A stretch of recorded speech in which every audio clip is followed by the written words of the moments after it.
Hello, everyone, on this beautiful Friday when we're recording. This is the WEXP Sports Show. I'm your host, Aidan and I'm joined by Brayden and Colin Bauer. Guys, excited to have you on. What's up? This is awesome, man. Excited to be here. Yeah, me too. For sure. So, before we get started, content-wise, just to give a bit of an introduction to the show and to us, so this is coming at you live from Salle University's campus, so we'll obviously get to some LaSalle sports, Philadelphia sports, and then some other sporting news as well around the country, whether that be professional or college. Before we get started, introducing me, so you're not just listening and wondering who these jokers are behind the mic.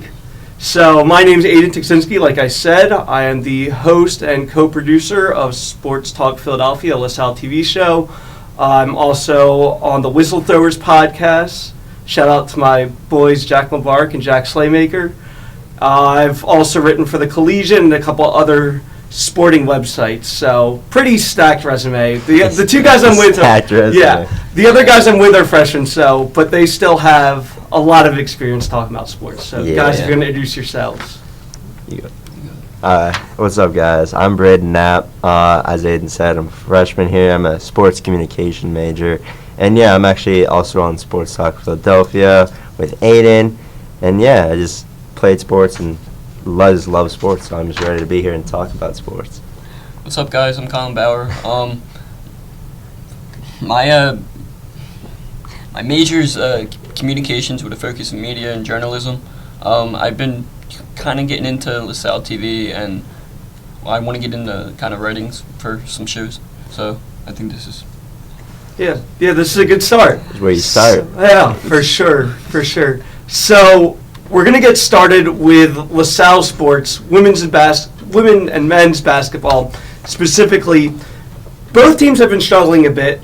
The men's team in the last couple of weeks has lost to Dayton 66-54. They did beat George Washington 80-70, and then it had 3 losses in a row to Rhode Island in a close game, another close loss to St. Joe's, and a blowout loss to St. Louis. So we'll start with the men first. Pretty disappointing. The one good thing is that in the St. Louis loss, Anwar Gill did score 24 points, which is the most points he scored since suffering an injury early in conference play in January. But this loss, 102-84 to the worst team in the A-10. Really not a good game, guys. That was a horrible game. I mean, it's not like as you said, it's not like St. Louis is leading the A-10 right now. I mean, they're one of the worst teams in it, so they get smacked by them.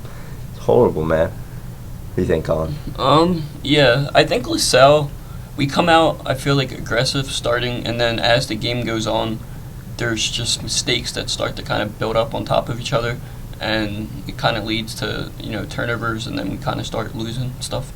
Yeah, the thing about the St. Louis game for me is that they just didn't have big enough guys. I like the way that Rokas Yotu shot the ball. He did score 15 points, but he couldn't rebound at all. I mean, the fact that Khalil Brantley had to get 10 rebounds as one of the smallest guys in the court, that can't happen in these types of games. Yeah, with Rokas, I think he's a good player, but I think he just might need some more time to develop and kind of get used to playing maybe in the United States, because it might be different from wherever. I'm not sure where he's from, but the competition might be different over where he's from compared to the U.S., so I think he's just trying to maybe get used to it. Yeah, he is also a sophomore, so I think he just needs to get a little bit more size as well, a little bit bigger, spend some time in the weight room. Yeah. I think that's good advice for a lot of us. Yeah. The other loss that was really disappointing was the St. Joe's one, because LaSalle had a double-digit lead with around 11 minutes remaining. And at that point, St. Joe's started a press that worked really, really well. They got within 3 in about 45 seconds. I don't want to criticize Fran Dunphy because he's done such a great job all year, but this was a game where he needed to adjust to the press, and it didn't happen, and that's one of the main reasons why they lost. Yeah, and with St. Joe's, they have a really good point guard with Lynn Greer, so I think he kind of gave us some trouble, and I don't think we were able to really handle him or kind of figure out a way to stop him, which kind of made things difficult for us. Yeah. In order to win the game. For sure. It's tough losing that rivalry game too, because I wasn't even there. But I mean, I looked at halftime with the score. I mean, we're winning.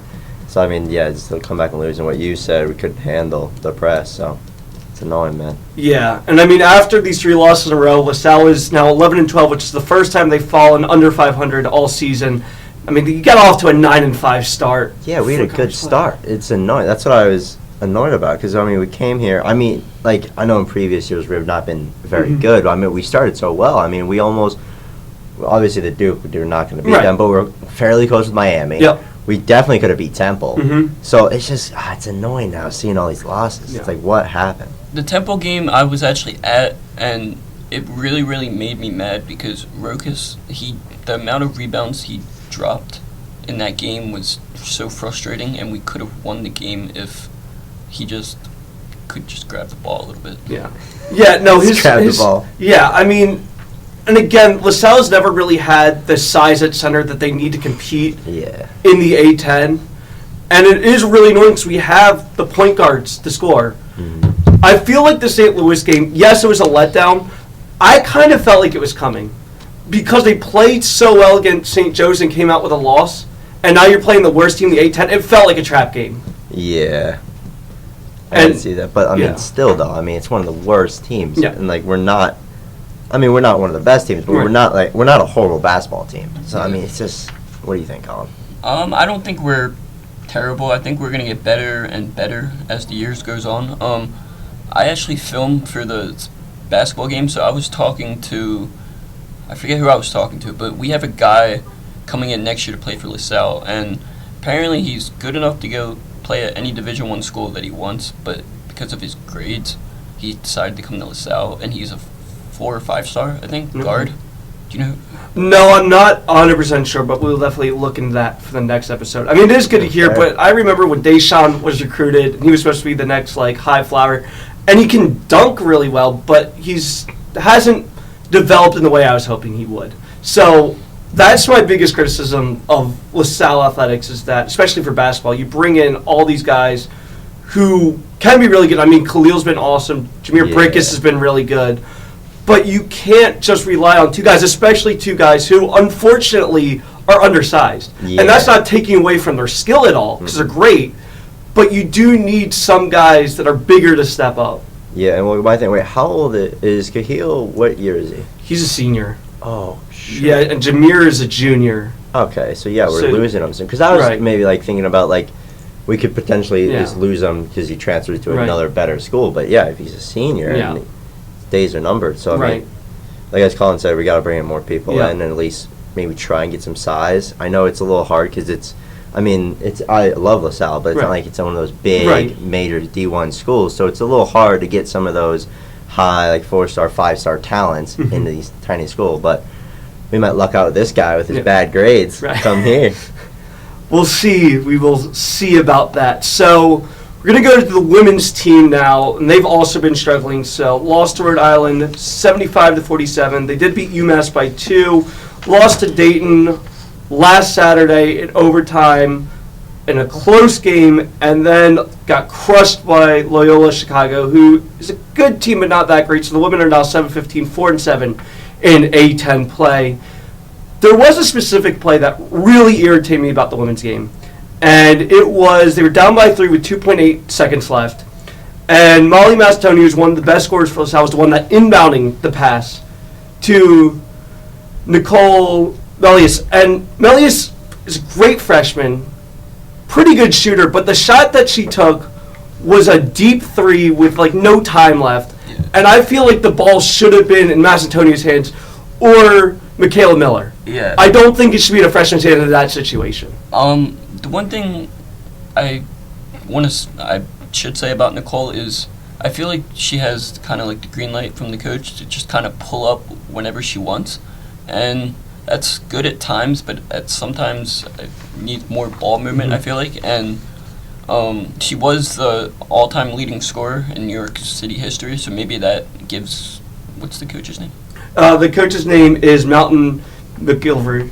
So maybe that gives Melton like more confidence in her, just to kind of give her the green light. Or yeah, I mean, I like McGilvery as a coach. McGilvery, he is a very intense coach. I think he gets the best out of his players. I feel like there's a lot of isolation ball on offense. I feel like Mally Macedonia also has the green light as well, and I feel like in situations there needs to be a bit more ball movement. And I feel like that's where LaSalle gets stuck in a lot of these games. I mean, some of these games are just bad losses. There's really nothing that you can fix about that. But these close games, it comes down to putting the right players in the right situations. Yeah. And Melly's, like you said, great shooter, all-time leading scorer in your high school history. But I feel like that it needs to go into more veterans players' experience. Yeah. And it just didn't happen that way. So hopefully these teams can get on the right track, and we will have some more positive news on our next show. We're now going to go into another issue. Point. Another point that I wanted to bring up with the women's basketball team is I was just looking at their lineup. Yep. Their tallest player is Amber Billiard, which is, she's only 6'4". Yeah. So we don't have. I know it makes me feel short, but we don't have any height. So I feel like that's another reason why the girls' team might be struggling in certain games, because we just can't grab rebounds. We can't do certain things without height, I feel like. Yeah, I mean, it's the same issue that the men's team has, is that the taller players are going to go to schools that have a little bit more pedigree. Again, LaSalle is D1, but it's just unfortunate that it's not seen as... Yeah, it's not. I mean, unfortunately, when I even first heard about LaSalle, I didn't even know it was D1. So, I mean, it's unfortunate, but that just is what it is. Right. We kind of have to accept it. Yeah. So, like I said, we're now going to go into Philadelphia professional sports, where the news for some of the teams is not much better, including the Philadelphia 76ers, who will be without their star player for around 4 weeks, in Joel Embiid, who has a torn meniscus, which is an injury that he's suffered a couple of times, including last postseason as well. So far, they're 1-3 without Embiid. They have a game. We're recording Friday afternoon, so they do have a game tonight. Not feeling too confident about that one. Personally, guys, they cannot find consistency without Joel Embiid, and it doesn't feel like it's going to get better anytime soon. No, they can't. I mean, it's unfortunate that, we have Maxi that stepped up, but, we have no one else, and we didn't go out and we did get a few trades, but not like Buddy Hield isn't going to put the team on his back or anything. But what do you think, Colin?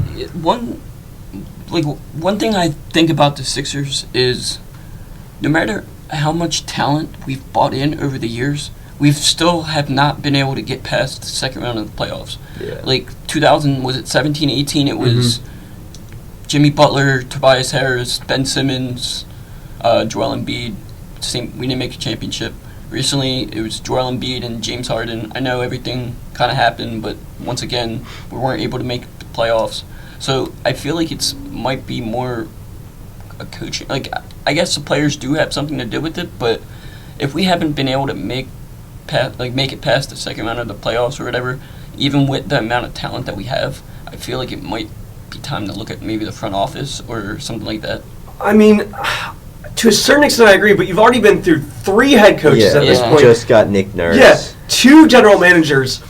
At a certain point, I know people love Joel Embiid because he's a great player, because he has that work ethic. Even though that was something that was questioned early in his career, he's come around. But will he win a championship? And that's the issue, right? At a certain point, you have to say he needs to step up in the playoffs, and if he doesn't, you need to let him go. Yeah, it's hard to say that, but there's truth behind it. So let me ask you guys this: if there was a possible Joel Embiid trade, who do you think would make a good fit for the Sixers if we were to get rid of Joel? See, that's the thing. What do you get for him? Yeah. Who even trades for him? Yeah. So that's I don't even know who would trade for him and who have the cap to trade for him. I don't know. Yeah, and his contract. Yeah, his contract's still pretty big. Yeah, it's a massive. The thing is, if you trade Embiid, you're admitting defeat. That's what it comes down to. It is. It is 100% that. But sometimes, you just have to admit defeat to move on. That's just is what it is sometimes. But I was watching a Sixers game. It might have been a couple of months back. I'm not sure what happened with him now, but one of the reporters were saying that a possible move for the Sixers that could be good would possibly trying to get Pascal Siakam. but I don't know. I feel Yeah. like that's the thing with the Sixers is we always want to go big, but I feel like we just need someone that can kind of shoot the ball more. Like we don't have like a steady like 3-point shooter. I feel like. Yeah, and I think that's the idea of getting Buddy Hield, who is a above average 3-point shooter in his career. I think it's around 40%, which is pretty good. Yeah, he's a great 3-point shooter. So, and the thing about Buddy Hield is that people forget how great he was on the Pacers for a while. Like he was their best player. He was. I mean, before the show, I even said I forgot about Buddy Hield a little bit. Like how is he even doing this season? He's doing good, but I'm actually kind of excited for this. Yeah, I'm excited for Buddy Hield's experiment here in Philly. Bring back JJ Redick. No. the thing is with the trade, you did have to give up a very good defense player, Morris. Yeah. After we just gave him the keys to the city, which Right. doesn't make sense. Oh my God, I forgot about that. Oh jeez, I forgot about that. That's hilarious. Yeah, that part's a little unfortunate.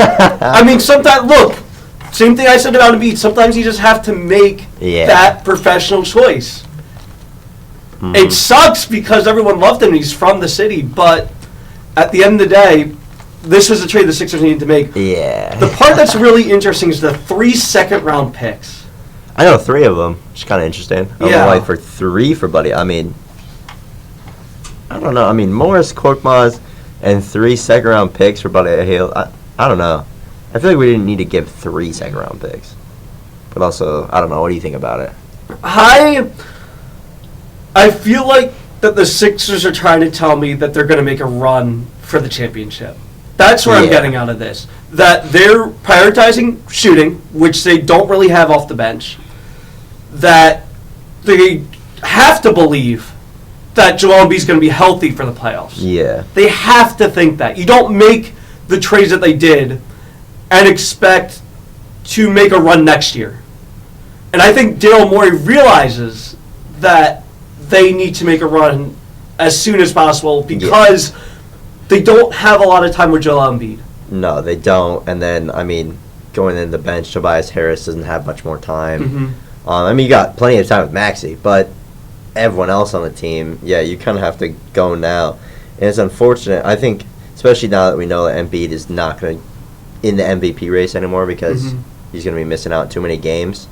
They're just going to try and keep him healthy and come back for the playoffs and try and win it, I guess. I don't know.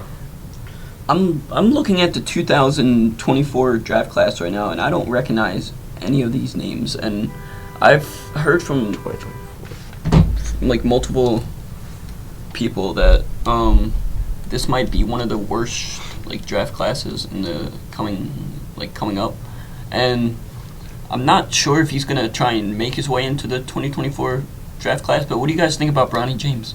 Oh, heck no. Do you think he's ready to try and make that jump? Or? No.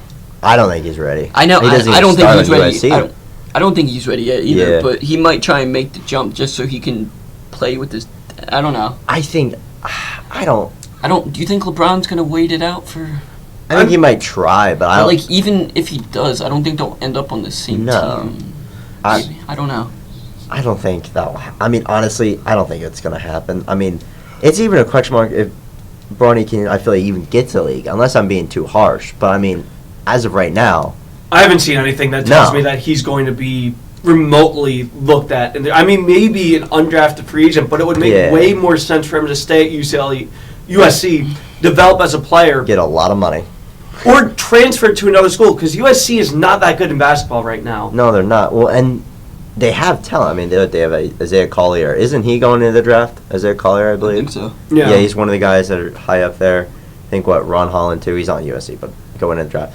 But, yeah, I mean, I don't know. When I saw USC, I was kind of like, he just wanted to stay in Southern California. Yeah, absolutely, and I totally respect that. Yeah. And it's not like UCLA is playing that well either now. No, they're not. So, yeah, I don't love Bronny, although I will say it would be interesting if a team were to draft him in, let's say, the second round, maybe the Sixers. And then LeBron just like, Exactly. let's go to Philly. I mean... I don't think it would happen. No. Probably not Philly, No. but it's a move that teams could think about doing. Honestly, yeah, and I feel like because he has that James on his bag, that's his name. I mean, you get him, you might get LeBron for a year, and boom. What do you guys think? I think one of my friends was mentioning that the Sixers might try and get Kyle Lowry. Is that? Yeah, I don't. No. I heard. Well, I mean, there's been Yeah. rumors about it, but I don't think he would fit well. But No. he's too old. I think he should just retire. Yeah, that was a rumor that was definitely getting passed around at the trade deadline, and I think the biggest reason why, again, fans really like their guys. Kyle Lowry went to Villanova. He is a Philly guy. Yeah. So fans prioritize the guys that they like over what actually fits with the team. yeah, because at the end of the day, it's a business. I mean, Right. the And- Morris trade, it's a business. This is just my opinion. Like, so my older brother actually played AAU basketball with Kyle Lowry. He was on the same team as Kyle, and Kyle used to be really, really good.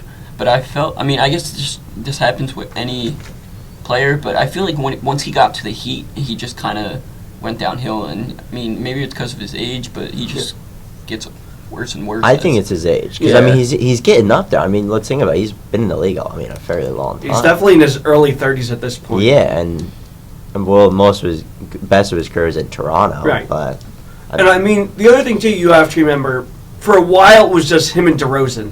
yeah. it And was. as a point guard, it's hard to carry a team by yourself. There's a reason why Iverson wasn't the same player around his early 30s, because he put the team on his back. Yeah. As a center, look, centers get burned out because they're just so big. Yeah. There's a reason why Embiid gets hurt all the time.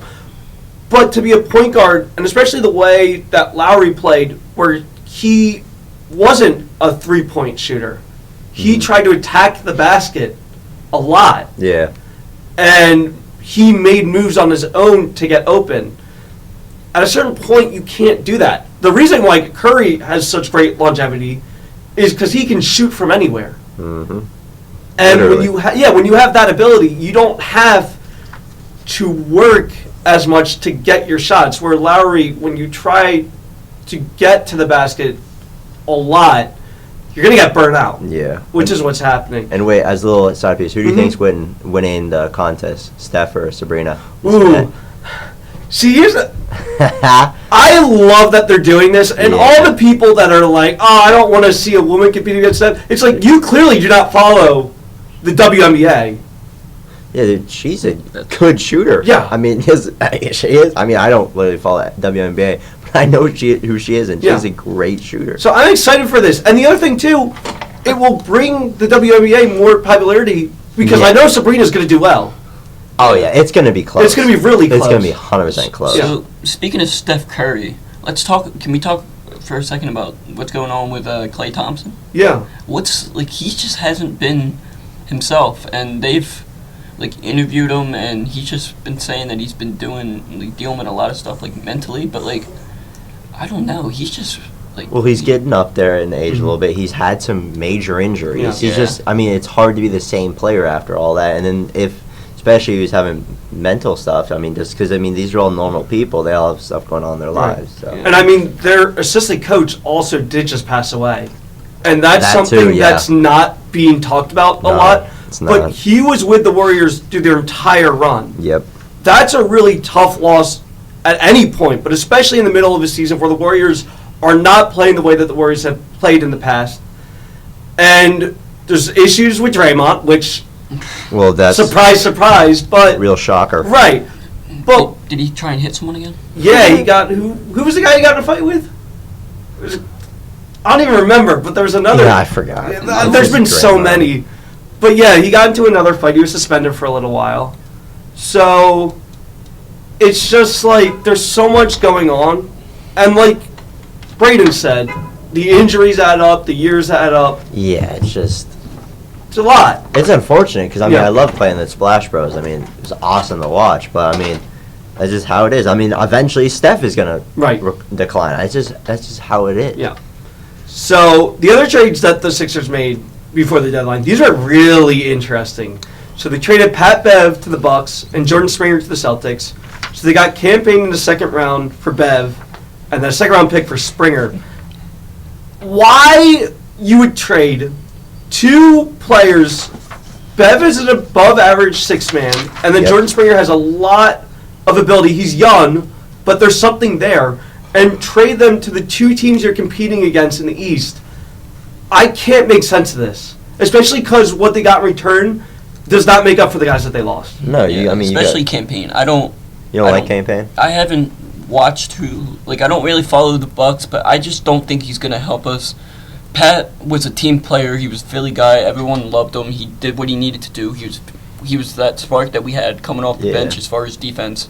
I don't think I don't really think there's a six man that can play as good as defense as Pat and bring the things to the table that Pat can. Yeah, the only thing that I think is funny or I like about these trades is that Pat Bev now has to play with Dame, which is funny because they hate each other. But, it's pretty stupid that we did that. And another thing that I also find funny is the fact that every trade that's been, happening with the Sixers, whether it's been the James Harden trade or, this trade, Korkmaz has always tried to find a way to get in that trade and get out of Philly. But, he hasn't really done anything for us. So, even if we, I don't know, he doesn't really bring much, trade value, I feel like. Yeah, I agree with that. To Brayden's point about the Pat Bev situation with his teammates, look, the Sixers brought in Andre Drummond and Joel Embiid, and they did not like each other at all, and there was no issues. So I don't think there's going to be any issue between Dame and Pat Bev, really. I think they're professional guys. But I think it's just something else to talk about when it comes to that trade, because people love bringing up the gossip and bringing issues to the team. So, trade deadline's done. Sixers have been struggling. Yep. How confident do you guys feel going forward from here? We'll see how it goes with Embiid and his injury. But if he comes back and he's healthy and he's fine, then I'm fairly confident. I'm not crazy confident because the Celtics, and then you have all the other teams in the West, Oklahoma looking great. I don't know. And then Cleveland looks really good, upcoming team. I don't even with Embiid, I don't have a lot of faith, and it's horrible for me to say that, but I just don't see it. Without Embiid, we're nothing. Yeah. The one good thing is that they do have a game against the Wizards. They've got to win that. If they don't win that, then I don't want to talk about Sixers for a while then. If they lose that game, they're done. Even if they get Embiid back, I've lost all faith in them and what they can do as a team. Yeah, it's just, it's the Washington Wizards. Let's not, come on. Yeah. If we could do a whole episode just ranting on them if they do lose. Yeah. Oh, absolutely. That's what would happen. Yeah, it's how would you... I don't know. I don't want to get prematurely frustrated. Yeah, let's not. But the fact that we're even discussing this, because honestly, they could very well beat us. All jokes aside, they very well could. Yeah. And they honestly, they're gonna want to. They're gonna come in here and see this as a game they can win. Yeah. Without Embiid, they're okay, we got Paul Reed, Mo Bamba. What is this? Yeah. So I think that will wrap up the Sixers. We're now going to go to a team. More positive news. So the Eagles did hire some positive. Yeah, some positive. So they hired two brand new coordinators, guys that have been in the league. Vic Fangio, who's considered one of the best defensive coordinators in football, and then they also hired Kellen Moore for their offensive coordinator. Did a really good job with the Cowboys. Not so great with the Chargers, but still a guys that teams have a lot of confidence in. So we'll start with Fangio. There's a lot of rumors coming out that Dolphins players did not get along with him. There's people that complained about the scheme being not aggressive enough with the corners. It's the same defense that we saw with Schwartz when they won the Super Bowl. It's the same defense that we saw a lot with Desai. Mm-hmm. How do you think that Fangio, first of all, will fit into the schematic stuff with the Eagles and then also get along with the players? I don't know, because obviously you never know how he's going to fit in with all the players, but I feel like he's coming home. He wants to be here. I feel like, I don't know. I always liked Fangio, so I think it'll turn out all right. Mm-hmm. I'm from Denver, so when he was a coach of the Broncos, it was a little iffy, but a lot of people liked him. It just didn't work out in Denver, but I had faith in Fangio.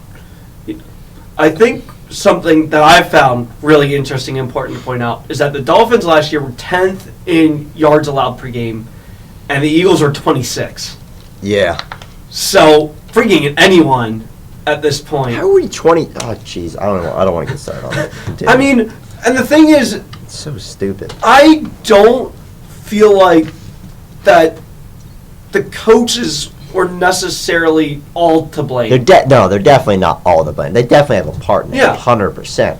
But what are we doing? Yeah. And one thing I want to say about whether or not the players will get along with the new offensive coordinator, I don't follow like the Eagles that much, but we have a lot of likable guys on the team. We have. Did we start Brayden Graham? Did we? Yeah, he's still coming back, right? Is he? Or He said he would if we wanted him, which I think would make sense to. we would probably get him on maybe like a 1-year Yeah. You know, deal. I don't know. we have Jalen Hurts. We have a bunch of guys who I just feel like you can't really like not get along with. They're just like Yeah. they're just I don't know. I think the biggest thing is that the Dolphins were a very young team, and I did not like the Dolphins' physicality. I said that was going to be a big reason why they lost, and it is why they lost. Yeah, I mean, They, to me, were such a flashy team, and everyone looked at the 70 they dropped against Denver. Sorry to bring that up. But, the 70. yeah, when it comes to playing in the NFL, you need guys that are willing to hit. You need guys that are willing to play smash mouth football when the time comes for it. Yeah. And when the time came for it for the Dolphins, they always whimpered at the opportunity. They always did. Yeah. And I couldn't stand it, and I thought that Fangio was trying to make them play better. You also have to remember, they lost so many linebackers They to did. injuries. They did. And the fact that they still made it to the playoffs at all.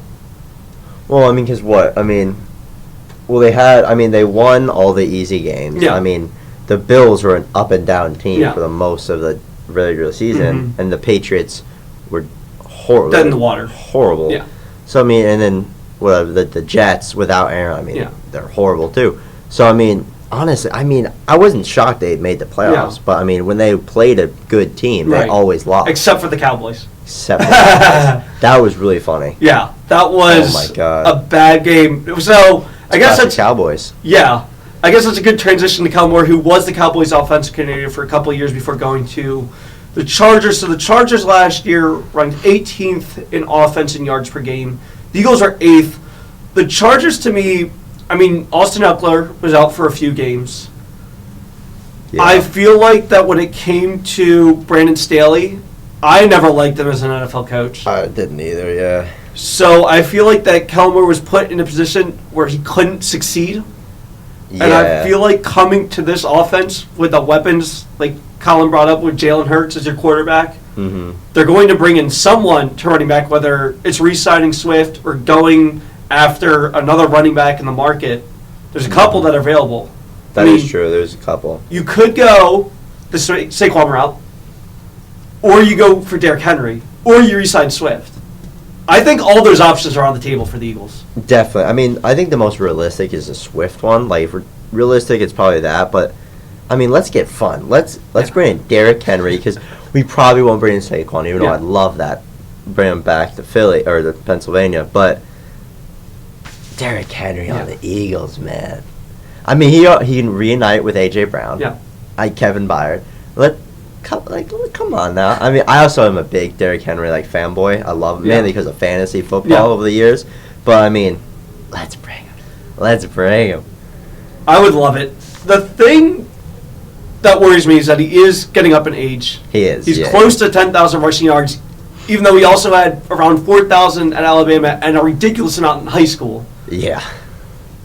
But what I think the Eagles could do, and probably should do, Howie is great at manipulating the market and finding guys for one-year contract. I mean, Swift is on a one-year contract. Yeah. And they got a lot out of him. They can find a running back that they use for first and second down receiving options, getting a chunky yards, and then your third down and goal line situations, you go with a committee, bring in Derrick Henry.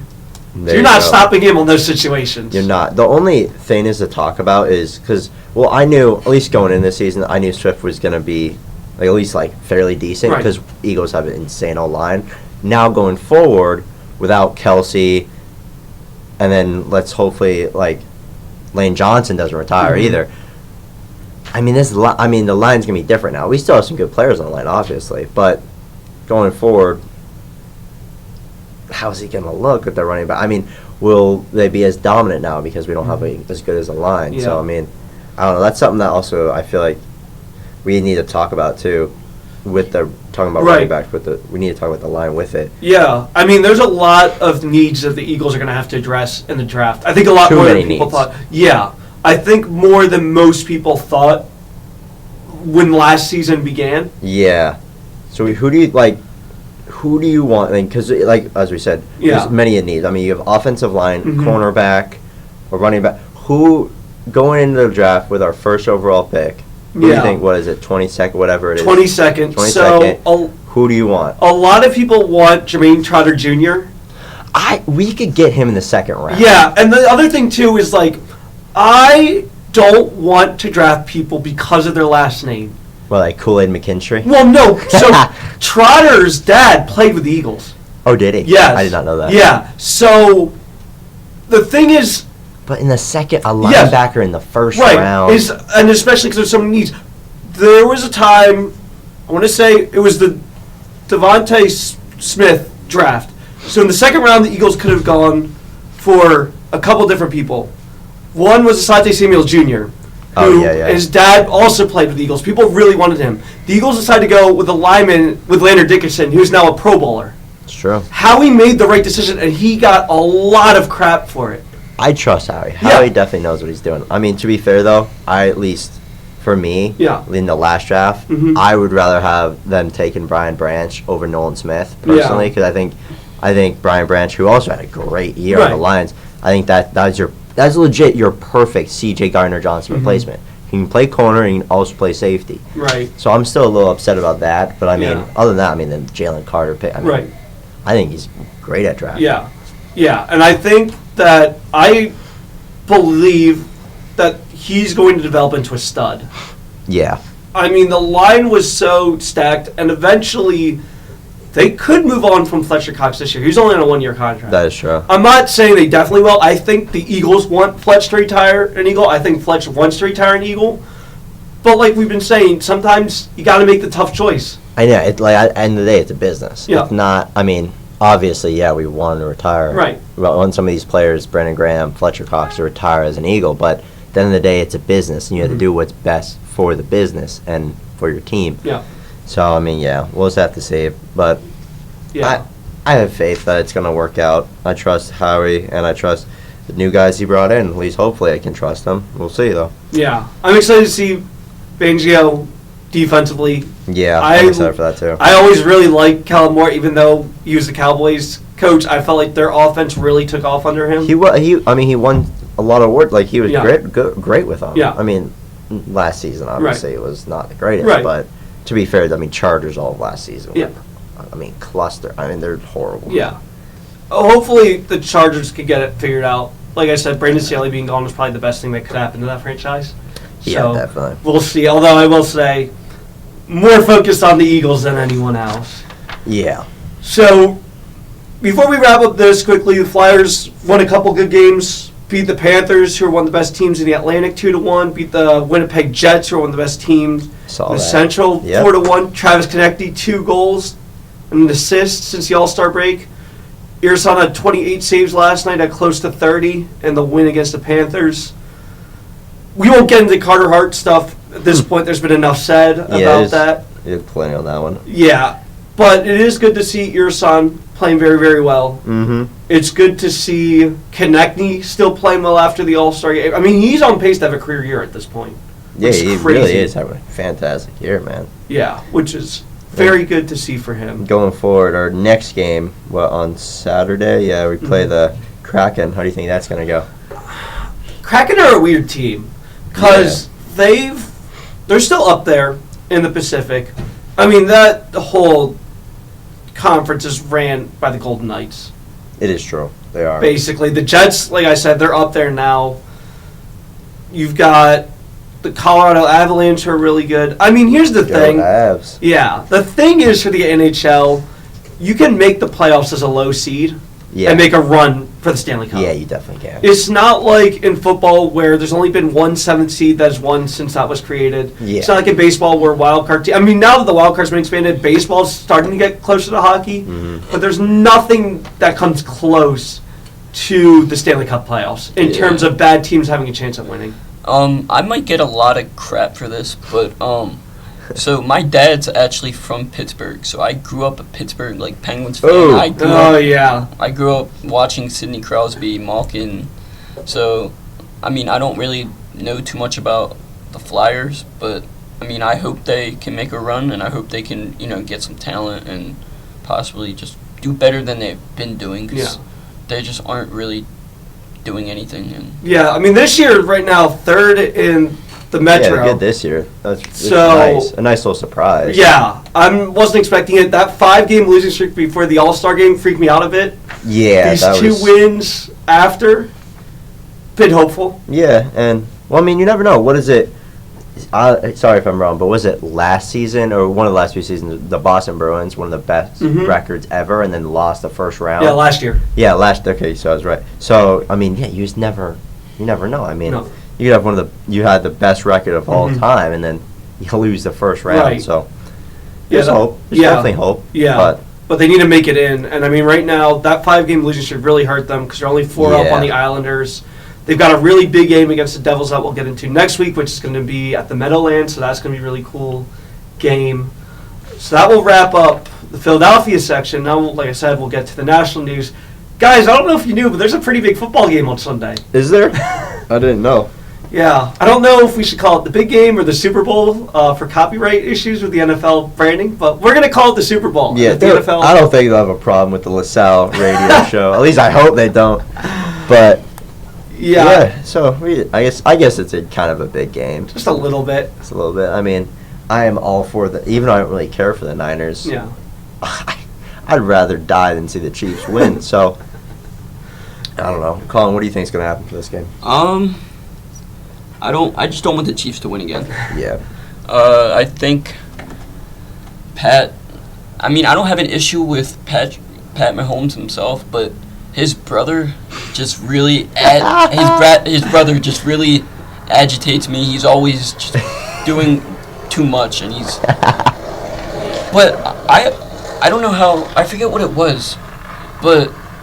It's something happening with Taylor Swift and something with like her number or something. So what? I didn't know about that. The biggest news for Taylor Swift is that she's going to be in Japan. Dude, she's going to get back in time. That's what I'm. She will, and she will. I find it really funny that this has become a storyline. It's so stupid because I actually just saw not even probably 2 hours ago a thing about Stephen A. Smith, and he said he's like who cares? I mean yeah, they're dating and they're all. Yeah. He's like, do you guys not have anyone at home? You guys don't have a boyfriend, girlfriend? Like why do you care so much? Yeah, I mean it's like just grow up a little. And I think the thing is look, the NFL, the statistics have come out. They show her 30 seconds every game. It's not that much airtime. No, I mean, and they show celebrities all the time. Yeah, I mean, I get it. Yeah, I have no issue with that. Crazy, who's the Super Bowl this year? It's going to be in Vegas, so that's another really interesting thing. I would kill to be there right now. I know. Who's performing at halftime? Usher. Ooh. And again, that's a. Well, I don't mind Usher. I like Usher.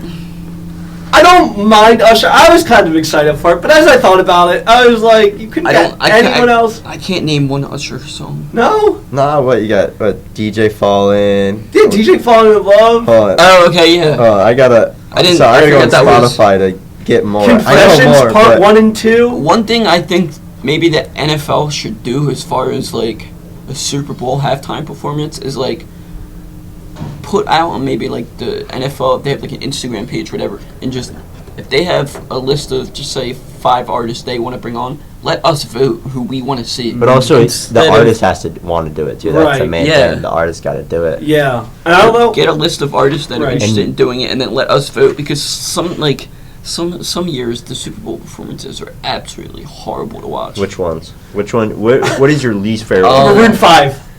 Yeah, Maroon 5 was pretty bad. I like Maroon 5 too, and it was not very good. I used to love Maroon 5. They're a good radio band. Yeah. And then to see them perform live, the only thing I remember is Adam Levine taking his shirt off, and I feel like that was to save the show. Yeah. And Yeah. didn't something happen last year with Snoop? Like, wasn't he not supposed to wear, What? like... Last year was Rihanna. Russell- so I know. Russell Snoop one Riri. was 2 years ago. Yeah. But I thought something happened with Who's- Snoop where he wasn't... He wasn't supposed to smoke, and he did anyway. Yeah. Oh. Well, Like I mean, Snoop, Snoop, I mean, Dogg. And they're also in LA No, performing. you had to do it. But also, I wouldn't want him to perform not high. Right. I better be back. Like, he's got to be high everywhere. Yeah. I can't imagine him not smoking. Did you see that he said that he was going to stop smoking and it was like a publicity thing? Oh, my God. That was like a hilarious. for like a non-smokeless Yeah. fire pit. That Yeah. was so funny. Everyone was losing their minds. I knew it was a joke. Yeah. I was like, I, he's... speaking of, I actually have a funny story about Snoop Dogg, kind of a little off topic, but so I guess he must have done I saw this in an interview, so I guess he must have been in Japan or one of the countries where marijuana is very, very illegal. So he put out on his Twitter, if anybody can bring me marijuana, I have a gift for you. So there was like this Japan artist that was able to bring him marijuana. So Snoop gave him a free like verse on one of his on one of his songs. Like, didn't go to his label or anything, just did it, and then his label was just extremely like mad at him. The best job So that funny. you could get is to be Snoop Dogg's joint roller. Have Oh you guys my heard God. about this? Yeah, but you Yes, get like he- 58 a year, 58,000 a year. That's not horrible. And then, well, then it's not like a crazy amount of money. It's still Right. to roll joints. That's insane. You get $58,000 a year. But here's the I doubt it's like taxed or I don't know. Right. And then you travel with him, Yeah. so you have his lifestyle. The only thing is you better be damn good at rolling. Yeah, well, he has those It like says- 10 joints at once things. Snoop Dogg's blunt roller says she's rolled 500,000 joints for the rapper. That's crazy, dude. There's, oh my god, Dude, 81. His lungs are shot. The rapper infamously employs someone to full-time roll his joints for him, with the star himself previously saying that he smokes approximately 81 blunts a day. No That's shot. insane. 81? That's crazy. That's crazy. So I can only imagine how many he smoked before that halftime show. But anyway, Oh my so God. going back to the game, there's a lot of news around the game, and then there's Oh, the yeah. game itself. Well, and again, the Super Bowl, that's what it's become. It's sort of a Yeah. spectacle rather than the game, but there is a football game being played between two of the best teams in the NFL. The Chiefs got off to a really slow start. I'm interested to see how Rashee Rice does. Yeah, I Rookie- like Rashee Rice. Yeah, I like him too. The thing is, he's a rookie wide receiver. Got off to a slow start, and then he started to fit in with the offense more. Mhm. I'm interested to see if the 49ers try to rattle him the way that the Chiefs rattled Zay Flowers. Yeah. Because if they can get to his head, and then all you have to worry about is Is- Kelsey. I mean, it's hard. I mean, Kelsey pretty much. You basically just have to hope he like drops it Right. or he gets like something because I mean, it's nearly impossible to Yeah. guard Kelsey. Only those big tight ends. Right. So, and they're gonna have the same issue with Kittle. Yeah. I mean, it's just hard, so hard to tackle those or just stay with those big tight ends. You throw it up, they catch it. They're twice your size. They can run through linebackers and defensive ends. I mean, it's gonna be crazy. I hope Kadarius Toney plays. I would love to see So you that. can drop like probably 3 passes into the Niners' hands. Something tells me that he's going to be injured again. Well, he says I'm ready to go, Yeah. but there's no way the Chiefs are that stupid to play him. So They're not that stupid. yeah, the best spectacle for the entire Super Bowl has to be the interviews for Media Day and Media Week. Because Mhm. everyone gets interviewed, including Kadarius Toney, who said that he'd be a number one option if they gave him the Get ball. out of here, dude. Like, he's so... I actually was a fan of Kadarius Toney, especially coming out of Florida. I thought he was a great receiver. And I thought he was a little unfortunate what happened with him on the Giants. And then he comes to Kansas, and he's just a... He's just stupid. That's all I'm going to say. I Keep it never clean. really liked him, only because the Giants really wanted Devontae Smith and didn't get him. That was funny. And then all the Giants fans were like, "Oh, we just got the best steal of the draft. We got Kadarius Toney." This guy out of Florida. Yeah. They didn't even know who he was. Yeah, and it's like, yeah, the Cowboys got Micah Parsons, and the Eagles Yep. got Devontae Smith, but we really won this draft. So stupid. And the thing is, I don't want to root against Kadarius Toney because of that, Yeah. But at the end of the day, it's like he's not what you thought. It's the same way when they got Sterling Shepard. They're like, oh, we got the greatest 1-2 punch in Odell and Sterling. Sterling Shepard. He's still on the Giants. I know, that's so funny. I haven't heard his name in a while. Sterling Shepard. Oh my God. Yeah, he's been on the team for 6 years, Yeah. 7 years.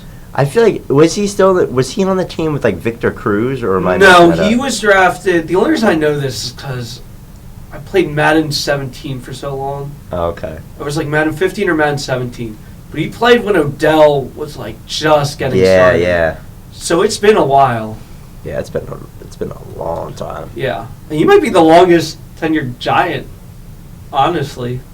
Thinking about, I mean, my Giant knowledge is neither is mine. Amazing. But he was there when Eli was still the quarterback. So Yeah, so he's got to be the highest tenure on that team. Yeah. Which is kind of sad. Yeah, I it don't is. lie, but I mean that's the Giants for you. Yeah.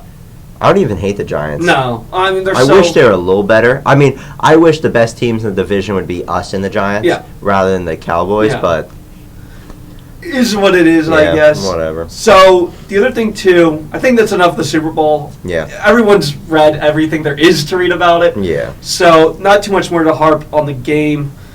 You have under 10 minutes, so there was a lot of awards last night. Lamar won MVP. Will Anderson, C.J. Stroud won Rookie of the Year. Yep. You said you didn't think Myles Garrett should have won Defensive He Player. definitely. I mean, he's obviously good enough. It's Myles Garrett. He's Yeah. amazing. But I mean, I have bias because I love all the Watt brothers, especially JJ. He's one of my favorite players. But I mean, T.J. Watt was leading in any stat. Yeah. He had everything over Miles. Yeah. So I don't understand, and I hate Pittsburgh. Yeah. I hate Pittsburgh. So it's not even like you just. I don't know. I think it's probably a little bit of my Watt fanboy coming out, but I mean, he was leading every single stat. Yeah. What else do you want him to do? Right. Both the teams made playoffs. Yeah. They both got knocked out the first round. Right. Yeah, I feel like maybe the Browns were favored because they won the division, which it shouldn't come down to when it comes to defensive players. No, but- I mean, it just. Did they want to give the Browns 2 awards? I mean, I don't know. Him and the Joe Flacco. Joe Flacco Okay. winning it was awesome. Comeback That's Player of cool. the Year. There yeah. is some, obviously, controversy with Yeah. that, with obviously DeMar coming back from being dead. Right. But I mean, I feel like talking to a lot of people, they think it should be Flacco. Yeah. For that. And the thing is, yes, DeMar Hamlin didn't play a lot of snaps, but what a lot of people don't realize for DeMar is that the only reason he was playing in that game when that really, really scary incident happened was the Bills had a lot of defensive backs that were hurt. He was a Yeah, that's seventh the round thing. draft pick. He shouldn't have been playing in that game. The Bills had so many injuries, that's why he was playing. So he was more of a special teams guy, which he played a lot of special team snaps this Mhm. year. So it's not like he didn't play at all. It just didn't come up in the It's- defensive stats. I know. Well, that's the thing about it, and like, I mean, I've heard some opinions that are kind of not the nicest, Right. is what I'll say, but there's some truth to him. Is it's not like he was this game changer Right. player before. Obviously, what happened was horrible, Yeah. and thank God he's alive Yes. and he's fine from it. But it's not. He wasn't like the starting safety. Yeah. He's not like an MV. He's not. Right. He's not like I that mean, next level player. Flacco came in and led the Browns from being a mediocre team about to miss the playoffs to getting them to the playoffs. Which is hilarious Yeah. to watch. So, Good old Flacco. yeah. I don't know if he's going to get another job, He probably is gonna go back to sitting on the couch, Yeah. just chilling. falling So asleep. yeah, it's watching- falling asleep. I saw it say it's like from sitting on the couch to Yeah. winning comeback player of the year. It's so fun. I mean, he's Yeah. probably not gonna go back to the couch. It's hilarious, but good Yeah. for him. Yeah. I never had a problem with No. Flacco ever. Good guy. Played a while. Yeah, he's a what MVP. 6'6" or whatever. Yeah, he's tall. He doesn't seem that No. tall, and you see on camera, but he's a tall. Yeah. So, before we wrap up the show, the NBA trade deadline did happen yesterday. Okay, we're recording on Friday. So, a lot of different trades happened. One of the biggest winners has to be the New York Knicks for getting Yeah. Bogdanovich and Alec Burks. They traded a lot, though. They traded Quentin Grimes, Evan Fournier, Flynn, Ryan Arcidiacono, and 2 second-round picks to the Pistons. I mean, it's a lot, but also, is it a lot? I mean, my thing is second round picks. I mean, Yeah. the thing is about second round picks. It's not like it's like an NFL second round pick. Right. I mean, the Nuggets got lucky drafting Jokic during a Taco Bell Right. commercial during the second round. But like, who's really gonna? I mean, the chances are you really aren't gonna get anyone from Yeah. the second round. Right. But you never know. And then Quentin Grimes is a good upcoming player. I mean, he's still young, but also, I mean, the Knicks are definitely trying to win it now. Oh, yeah. And this is a move for that. So I don't. Honestly, it is a good amount, but honestly, Yeah. I'm honestly fine with it for him. I don't think it's too much, but also my basketball knowledge isn't Right. like as high as I'd like it to be, so I could be sounding like an idiot right now. No, I don't think know. that's pretty spot on. The thing is, it's a lot of players, and the picks It aren't is. necessarily something. But you said the Knicks are making a run. They absolutely are. Yeah. Because they realize that the Bucks with Doc Rivers Yeah. really struggling right now. The Celtics, they have a really, really good team. But they're beatable. They are beatable. I mean, they are 40-12, so not that beatable. Yeah. But this is the Knicks' best chance that they've had. They traded for OG Anunoby, who's been a stud for them. And now Yeah. you got Bogdanovich, who's also a straight-up shooter. Paired with Jalen Brunson, and the fact that they're fighting for the third spot in the East, which they could easily get past the Cavs. Yeah, they definitely could. It's kind of crazy. I mean, Yeah.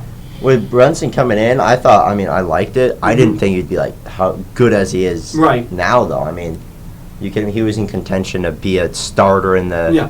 All-Star game, which Yeah. is crazy. I'm not like Right. super crazy, but Mhm.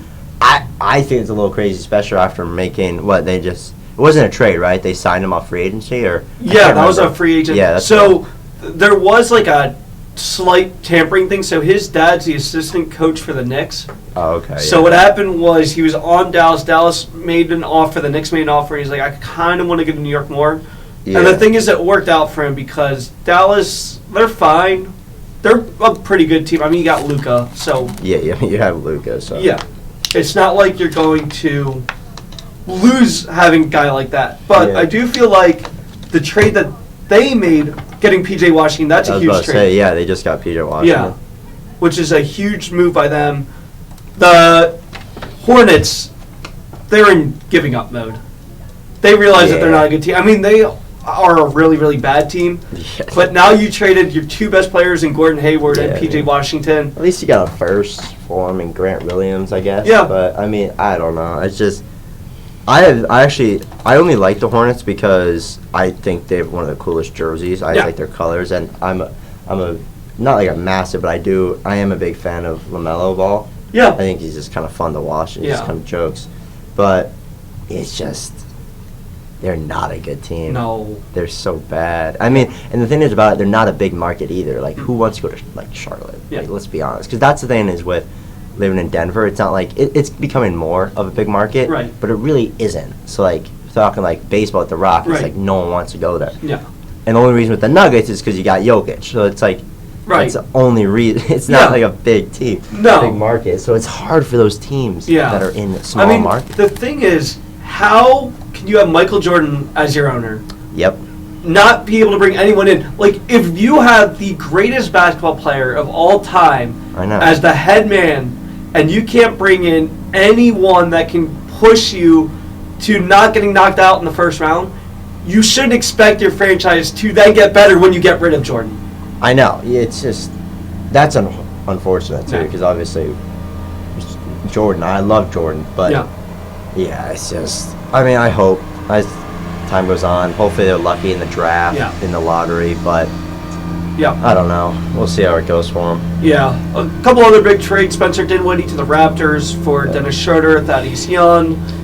Like I said, Gordon Hayward going to Thunder. That will really help a young Thunder team. So I feel like the three big winners. You got the Knicks, you got the Thunder, and you got Dallas with PJ Washington.